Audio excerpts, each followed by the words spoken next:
Yamato. A vexing representative of the deadly nightshade family has been sighted nearby Rabanastre.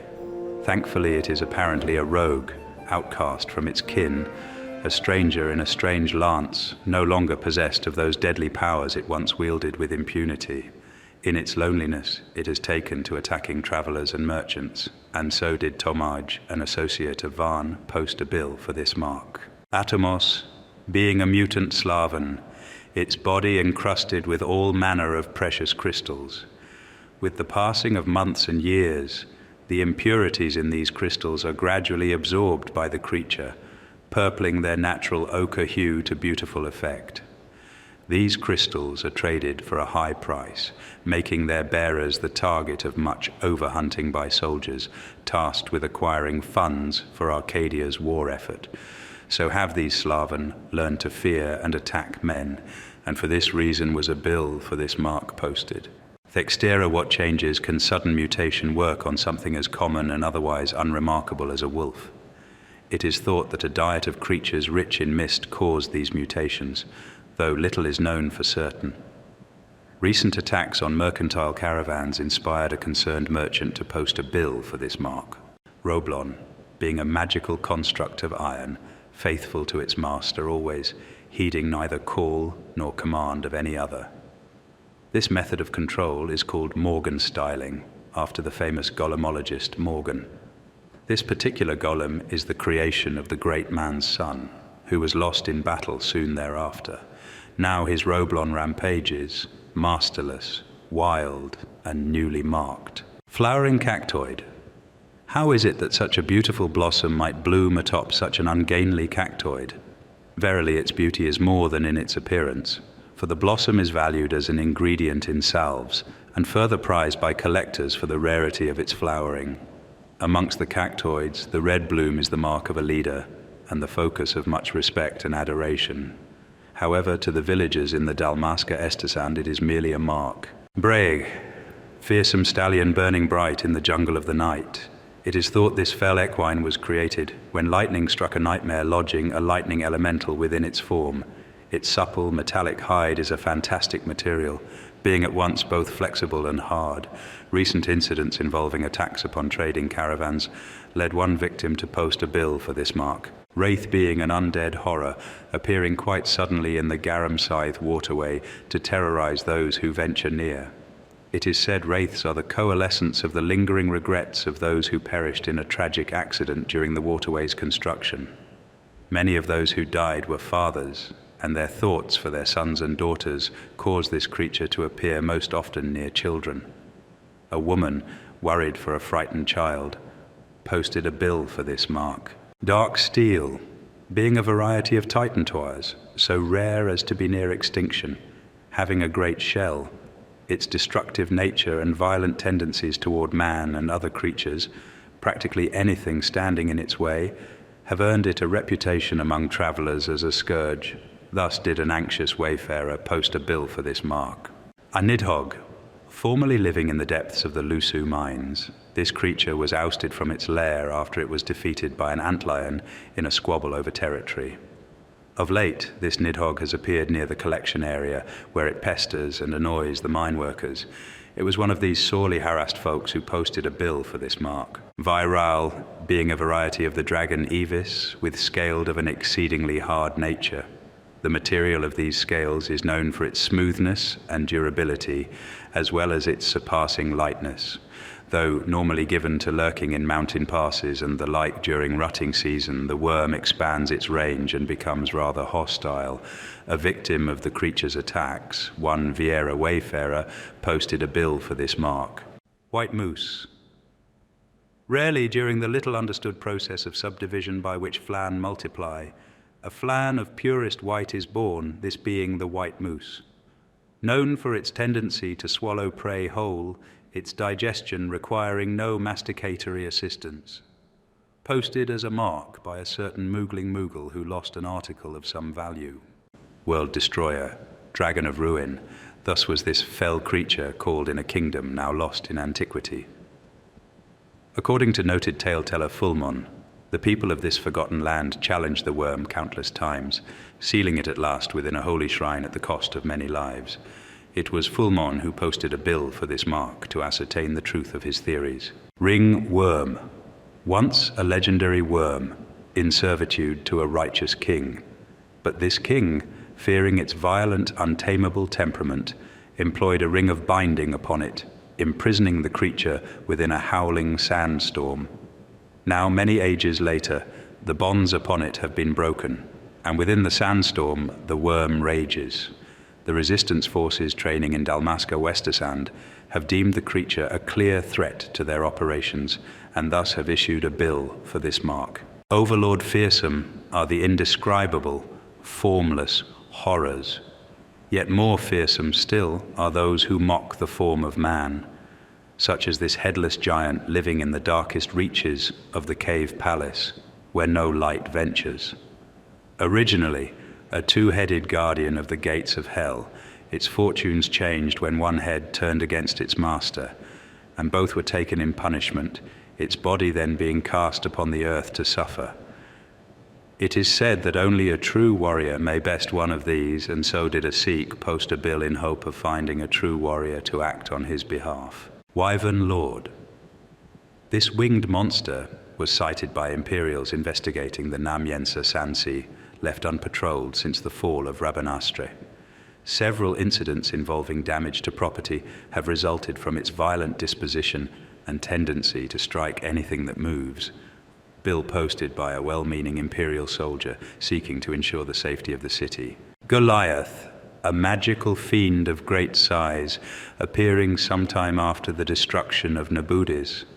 The manner of its fashioning and the source of its power are both mysteries, its apparent materials and accoutrements being wholly different from other such constructs. Of late, interest in this fiend has spread beyond the usual scholarly crowd, leading Barong, an aspiring author of bestiaries, to post a bill for this mark. Marilith, being a creature of legend, described as a holy spirit of flame in bestiaries of yore, while more practical modern observers have contented themselves describing it as extremely violent, possessed of an insatiable appetite for flesh, hunting it being difficult in the extreme.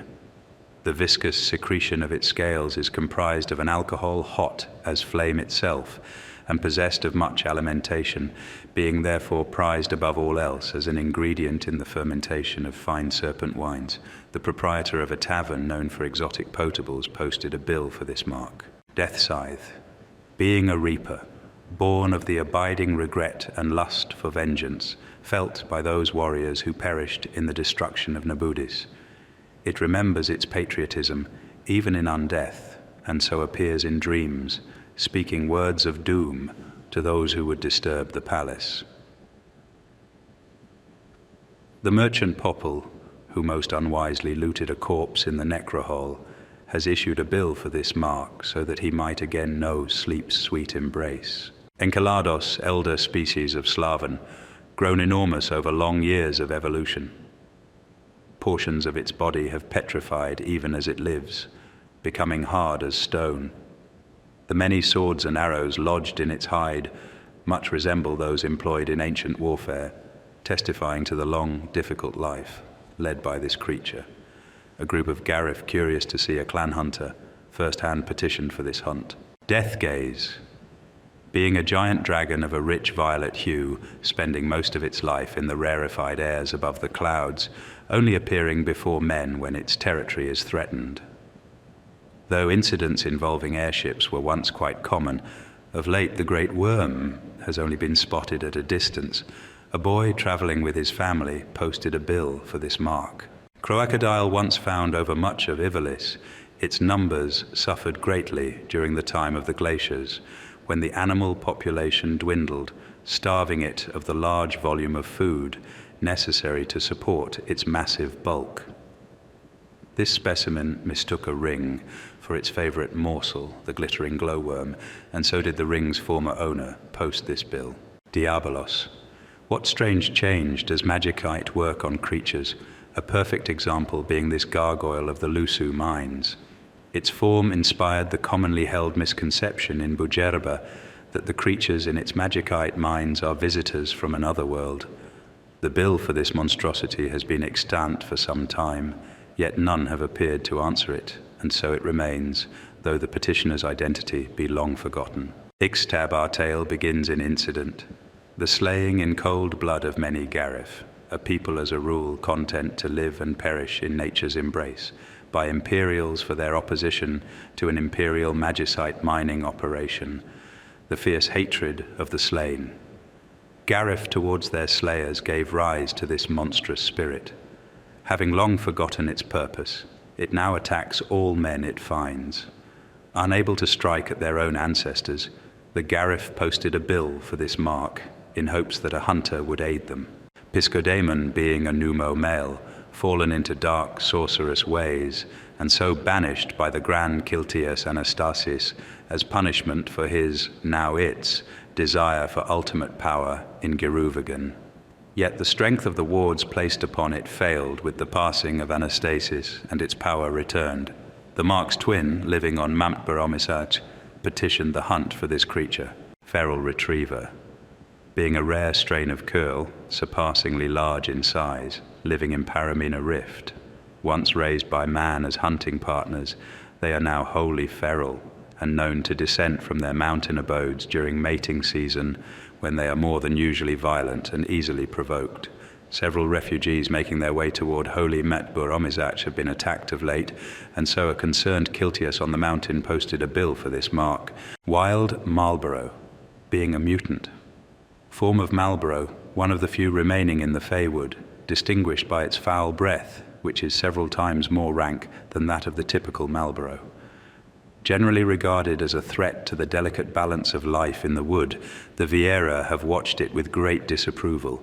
Vieira warriors have attempted its extermination several times, but were foiled by their own acute sense of smell, a considerable disadvantage in such a fight, and so a bill was posted. Vorpal bunny being a dream hare possessing a distinctive dark-furred body and feathered ears. Its large white tail contains a unique oil used by the Vieira for centuries as an ingredient in potent unguents and remedies. It is understandably quite wary of man, and therefore difficult to catch. Posted as a mark by a kind soul, hoping to help her friend become a true salve maker. Catoblepa's a tyrant among behemoths, possessed of evil red eyes. Such who face it are consumed with fear upon meeting its glare, their bodies becoming as stone with their terror. A Garif who fought the Catoblepas long ago and lived to tell of his failure posted a bill for this mark. Mindflayer. Being one of a race of beings evolved from the lowly Amorph, possessed of great intellect compared to its common ilk, it attacks by manipulating thought with its indomitable will. It is far eviler than its ancestor, and proud of its superior nature, loving above all else the sight of other sentient beings in pain. The Garif have sworn enmity toward the Mind Flayers, and one of them posted a bill for this mark. Fafnir, a fiendish worm possessed of great intellect, yet great avarice withal, sparing no evil in the pursuit of its desires. Once, seeking the relics of the dynast king kept in the still shrine of Miriam, did it challenge the Grand Kiltias Anastasis himself, but was defeated, being then secured in the depths of Paramina Rift. Most unfortunately, with the Grand Kiltias's passing, its bonds failed, and it attacked empty Buromisach. One of the devout, seeking aid, posted a bill for this mark. Fafnir, a fiendish worm possessed of great intellect, yet great avarice withal, sparing no evil in the pursuit of its desires. Once, seeking the relics of the dynast king kept in the still shrine of Miriam, did it challenge the Grand Kiltias Anastasis himself, but was defeated, being then secured in the depths of Paramina Rift. Most unfortunately, with the Grand Kiltias's passing, its bonds failed, and it attacked empty Buromisach. One of the devout, seeking aid, posted a bill for this mark. Pilraster, the most violent of all known wormkin in existence today, considered a mark of highest priority for its ceaseless attacks upon all manner of peoples. Many are the hunters who have essayed its vanquishing, but none have succeeded. The petition for the hunting of this truly fell creature comes from one of the pirates in Redis's employ, hoping to find someone strong enough to defeat the Pilraster.